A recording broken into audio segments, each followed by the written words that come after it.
সৈয়দপুরকে কেন city of night বলা হয় এই শহর জেগে থাকে। ছোট্ট একটা উপজেলা হয়েও কেন রাতে জেগে থাকে, আর আসলে কি এই শহর রাতের শহর, সেটা প্রমাণ করতে আজকে বের হয়ে গেছি রাত 12টায়। আজকে আমাদের চ্যালেঞ্জ থাকবে পুরো শহর ঘুরে দেখা আমরা কি এই রাত 12টা চাল ডাল মাছ মাংস মশলা মুরগি এগুলো নিতে পারি কিনা। রাত 12টা বাজে বের হয়ে গেলাম আমাদের প্রমাণের মিশনে। 12টা পার হয়ে গেছে কিন্তু এখনো এলাকার বাজারের দোকান খোলা। শুরুতেই মুরগির দোকান খোলা পেয়ে গেলাম, এখনো তো মেইন বাজার বাকি আছে। কি ব্যাপার, বেশ দ্রুত চলে আসলাম নাকি? এখনো লোকজন দেখা যাচ্ছে এলাকায়, আবার ফলের দোকানও খোলা।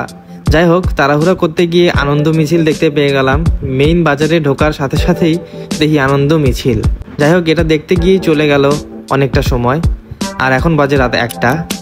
তাহলে এখন আসল মজাটা পাওয়া যাবে। এই চ্যালেঞ্জ প্রমাণ করতে রাত 1টায় কি অবস্থা সেটাই দেখা যাক।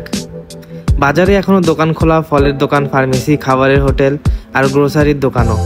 গ্রোসারি খোলা মানে আমরা চাইলে রাত 1টায় চাল ডাল মশলা আর যাবতীয় যেগুলো লাগে গ্রোসারি প্রোডাক্ট কিনতে পারবো।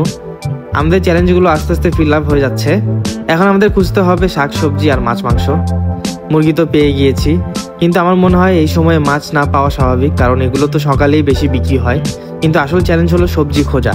তাই আমরা চলে গেলাম একটু শহর থেকে দূরে। অনেক জায়গায় খুঁজে রাত 1:10 একটা দোকান পেলাম, তবে উনি দোকান বন্ধ করতে যাচ্ছেন, কিন্তু পেয়ে তো গেলাম। এখন আবার চলে যাচ্ছি মূল শহরের দিকে, কিন্তু এখানেও এক জায়গায় এসে দেখি মুরগির দোকান খোলা।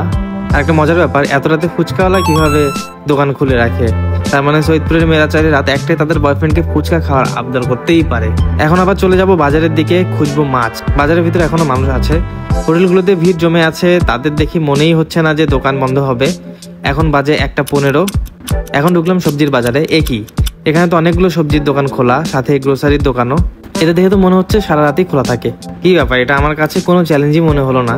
তবে মাছ পাইনি, কিন্তু মাছ গাড়ি করে নিয়ে আসছে সেটা দেখেছি। রাত 1:30 বাজে, কিন্তু এখনো আমরা চাইলে সৈয়দপুরে বাজার করতে পারবো। এখন না মানলেই নয়, এই শহর আসলেই রাত জাগা শহর, এই শহর ঘুমায় না। Mission accomplished.